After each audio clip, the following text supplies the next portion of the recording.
2019 is almost history. And time for a little reflection. We're going to share some of our favorite places and people with you. Today on Su Vida Especial.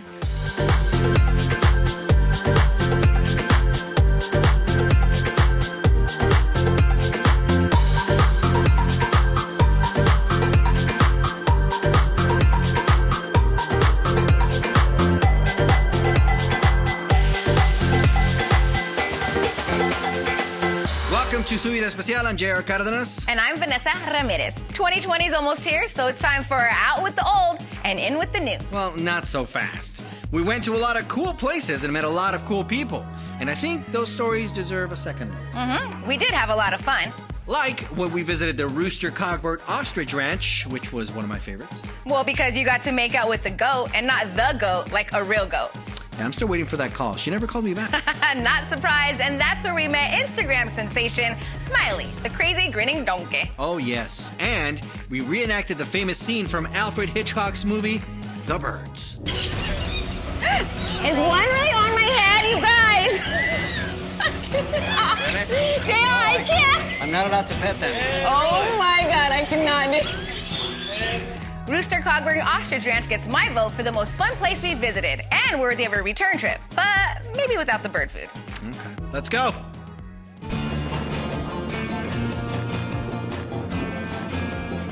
The name Rooster, Cogburn, Ostrich Ranch. John Wayne made the name famous back in the old days with the Rooster Cogburn movie and the True Grit movie. The character John Wayne played, Rooster Cogburn, is a real federal marshal, and he is my great uncle. John Wayne just made the name famous, but we are the real Cogburns.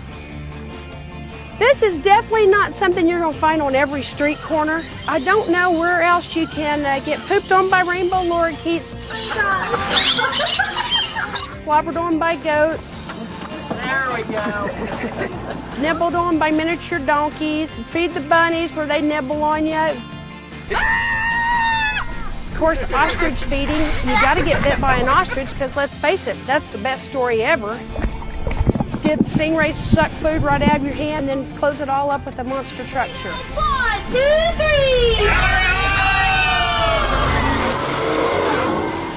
So it's not what you find on your normal street corner, that's for sure.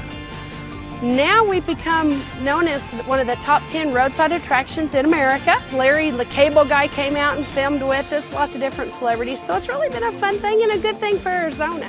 On those trays, go!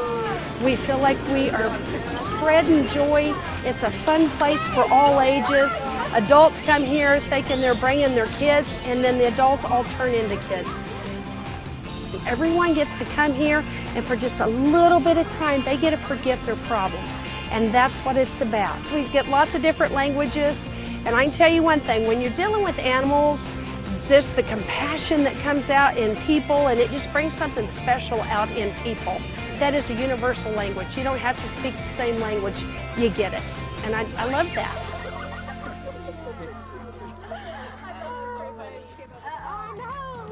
If you've never been to the Ostrich Ranch, you should really check it out. It's a lot of fun. Yeah, for the little ones or not so little ones. We'll have more of our 2019 favorite people and places when Su Vida Especial returns right after this. Su Vida is brought to you by Chicanos por la Causa. Join the cause for change. Welcome back to Su Vida Especial. Today we're taking a look back at some of our favorite places. And people. This year we met Nestor Garcia, an extremely talented, award-winning interior designer. I mean, I love his work, and I think you will too. Yeah, take a look. My mother will tell you that I decided to become an architect at 2 years old. I was a muralist. That's when I started with my crayons drawing on all the walls in my house. They saw my drive, my interest in art, and so they sent me to art schools very early in life, and I just kept drawing and drawing, and I never stopped. So the transition to becoming an architect was very natural. The project that kind of brought me the most recognition was an eclectic project that I did in 1997, and that definitely put me in the map, and not just regionally, but at national level.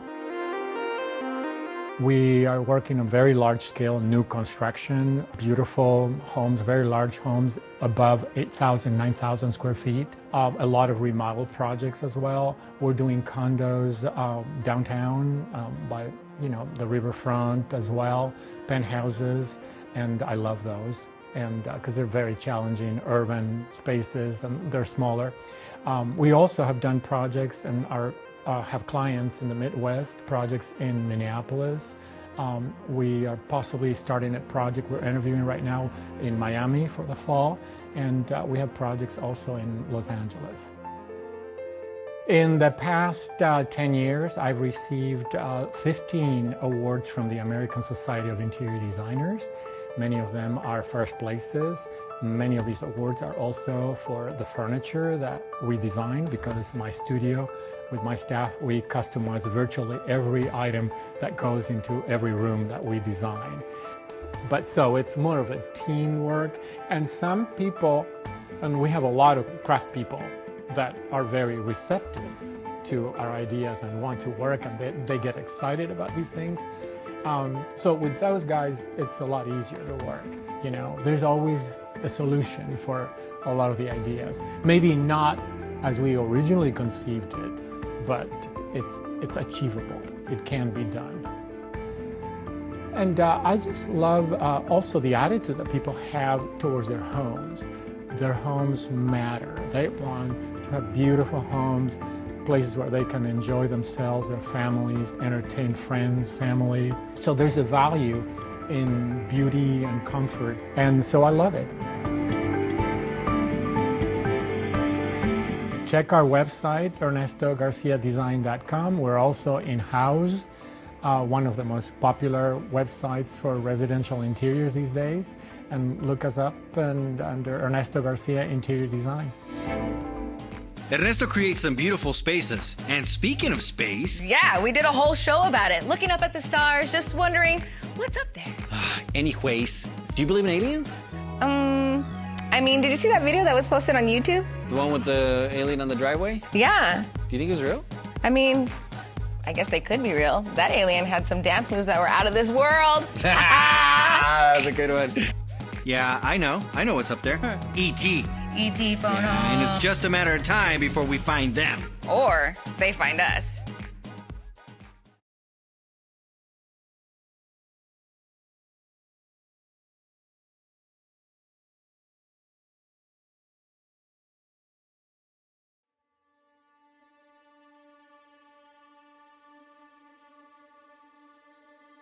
MUFON, its responsibility really is to accept UFO reports, investigate those reports, document the report and the conclusions, and then make that available to anyone who wishes to study the topic.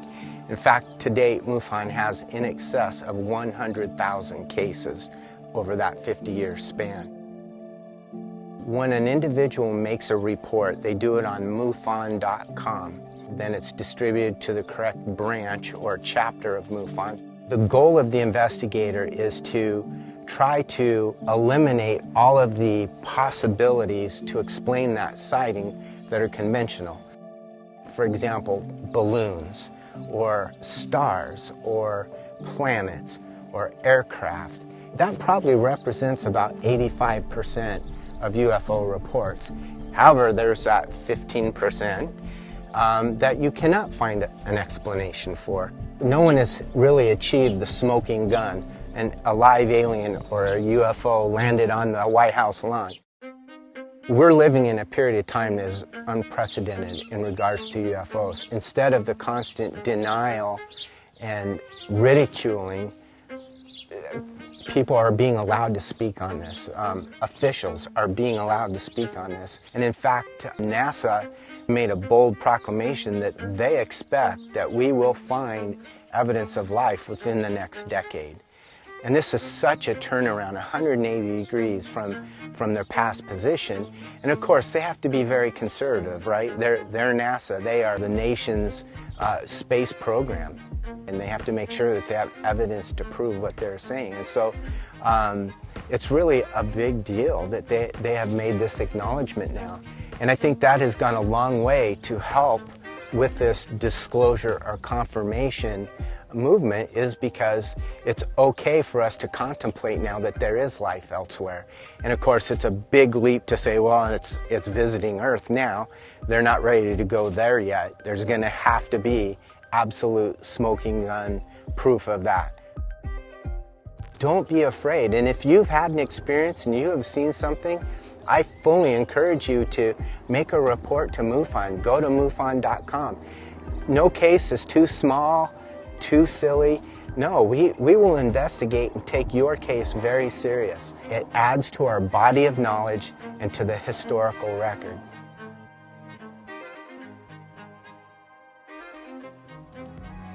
A lot of good stories in that one. You can see the whole show on YouTube. Hey, don't go away. We have 3 more picks for our favorite stories of the year. Su Vida Especial will be right back after these messages. Su Vida Musica is powered by Mega 104.3 and 101.1 The Beat. Hey, welcome back to Su Vida Especial. I'm Vanessa Ramirez. And I'm J.R. Cardenas, and today we're revisiting our favorite places and people from 2019. One of the shows I really enjoyed was called Everything Old is New Again. We visited Past, a vintage store in downtown Mesa. And met Robert Black of Fashion by Robert Black, a very cool boutique featuring designer looks for every occasion. And we visited classic hotels, the San Marcos in downtown Chandler and the Hotel Valley Ho in Scottsdale. Yeah, both great hotels, but I think we should take a second look at the Valley Ho. So, let's go. Let's go.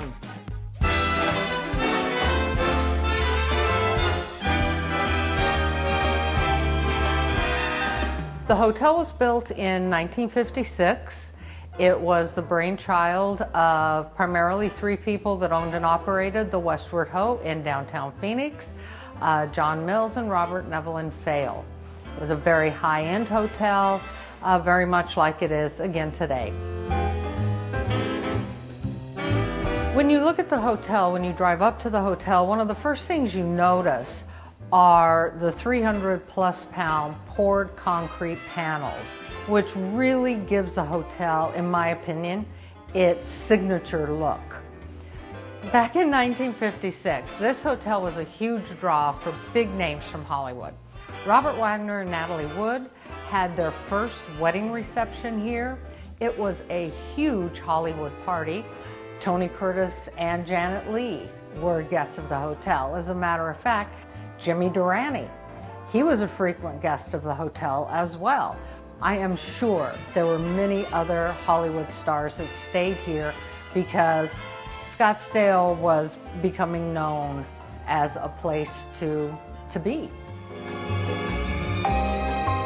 The modernist movement at the time, mid-century architecture, was experimental. These architects were trying new things and very exciting, cutting-edge type of architecture. The preservation of mid-century architecture, I think, is extremely important, of good mid-century architecture. For one thing, it's good for the environment. They estimate they saved over 30,000 tons of debris from going to a landfill by preserving this hotel and not tearing it down. That being said, when you walk into the lobby, there is a fabulous fireplace that is all new to the renovation, and in the basin is heat-tempered glass, which is very expensive if you went out to buy it. However, while the hotel was under renovation, one of the large bay windows fell out. That's heat-tempered glass. They processed it. That's the glass that's in the fireplace, and I just think that is extremely cool. With the interior design, the furniture and all that they used, they were extremely careful to pay tribute. None of it's a knockoff. The lobby itself is pretty much original, what you would have seen in 1956. As a matter of fact, this is sometimes referred to as the Jetsons in the desert. We would like to invite you to see the hotel up close and personal. We offer the Magical History Tour, which is $19.56 a person, the year the hotel opened. And all you have to do is contact the hotel and I will do the tours. Some places are just timeless. And even get better with age, like us.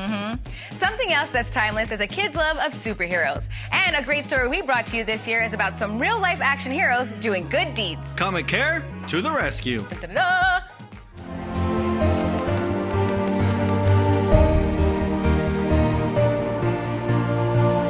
What Comic Care is and what we do? Well, it's really simple. We deliver comic books to children in hospitals. We are Banner Thunderbird. And what we're doing. Amazing Comic Care, all of these amazing superheroes. And we're putting some smiles on some kids' faces. Comic Care started about 5 years ago. We started very small. It was just a handful of people, and I was the only superhero at the time. Since then, we've added 8 superheroes, and we have close to 20 people working behind the scenes at Comic Care.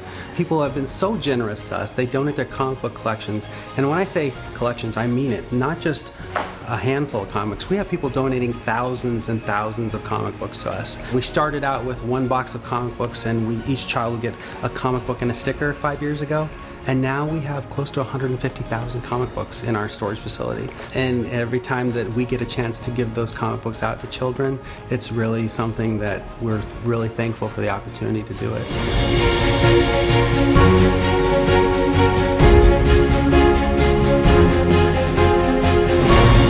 When we walk into a room and a child looks up at you and just lights up, there's nothing better than that. I mean, it feels like, I guess that's what it would feel like to actually be the character. But you walk into a room and sometimes we get all kinds of different reactions. I realized right away that what we were doing wasn't just for the kids that we were visiting. The siblings are there day after day for hours at a time. The mom's there, the dad's there. I make sure if the parents like comic books, they get comic books. If I find out that they have younger siblings, I'll say, you mind if I just leave some comic books for them? And we'll leave comic books for them. Not only do we get great reactions from the children and the families, but when we walk in, the staff here is just amazing. It's so fun. They come up and they're like, some of them will come up and real casual, like, hey, can I get a picture with you? It's for my kid. I'm like, yeah, sure, come on over. But you get to, I mean, they get almost as excited as the kids do. In some cases, they get more excited than the kids do. But we have a lot of fun. And honestly, whenever we post pictures of them, we always say, these are the real heroes. They're the ones that are in here day after day helping these children. And the child life specialists that we work with are just amazing people. They're trying to get the same smiles that we do, but they do it every single day. People can, if they're interested in helping us with comic books, they can reach out to us at comiccare.org or reach out to us on Comic Care on Facebook or Instagram. Other ways that people can help us, honestly, getting the word out.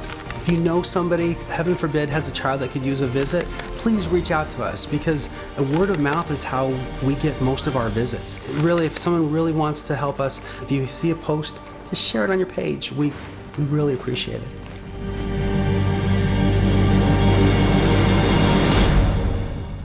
Good folks are everywhere. You just have to look around or tune into Su Vida and Su Vida Especial, and we'll bring them to you. Stay tuned because we're raising a glass of the good stuff to toast 2019 when Su Vida Especial returns right after these messages. He's looking at you, kid.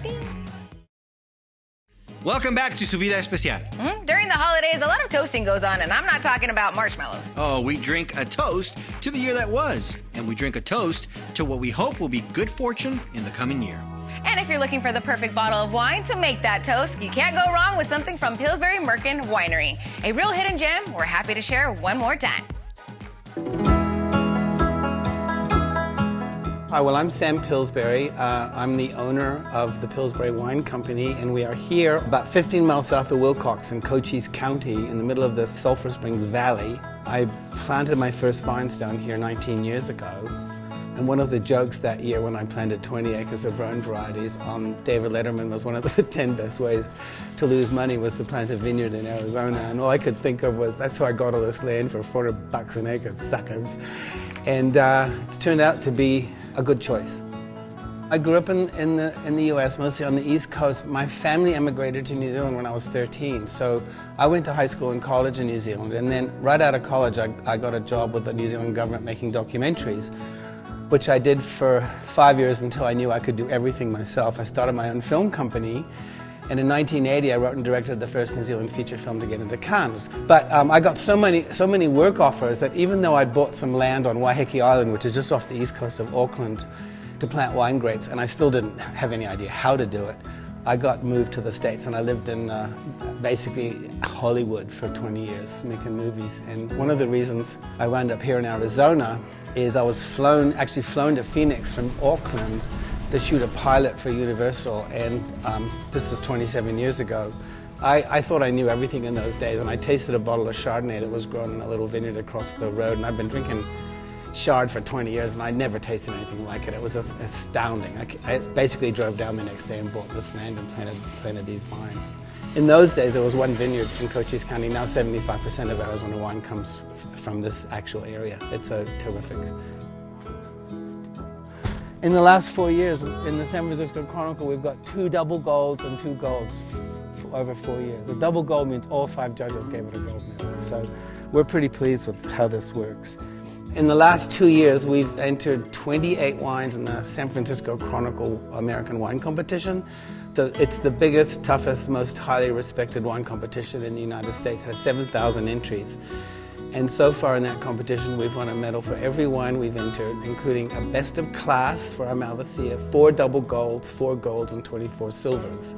We had someone from the Chronicle visit our tasting room the other day, and she looked at all of our medals and she said, "This is extraordinary." She said, "Do you know, we consider it exemplary if somebody gets 3 out of 4. You got 28 out of 28. It's pretty funny because really, I don't even know what I'm doing, you know? I mean, I made movies. I never went to winemaking school or worked for somebody else, but we kind of figured it out. This entire place is made up of recycled and dredged material, stuff we found in the dump, stuff we pulled out of mines in the mountains, stuff we found lying on the ground. That's the base for a bed that I'm putting in one of the bedrooms. And my friends jokingly refer to it as Sam's Thunderdome, you know, the Mad Max winery. It's really lacking in elegance, but it's incredibly efficient. It works really well. And we're getting more awards than almost anyone else in the country, so it just shows that what's important isn't all the flash stuff, it's actually what you do. I mean, we're here about doing it, so if you come here, you're welcome. See how it really works, see how it really happens. It's been a great year, and we want to thank you for tuning in. It just wouldn't be the same without you. Because without you, there's no us. So we'll make you this promise. Join us next year, and together we'll meet even more great people and take you to the more unusual, unique, fantastic, and amazing places. We'll see you next year on Su Vida Especial.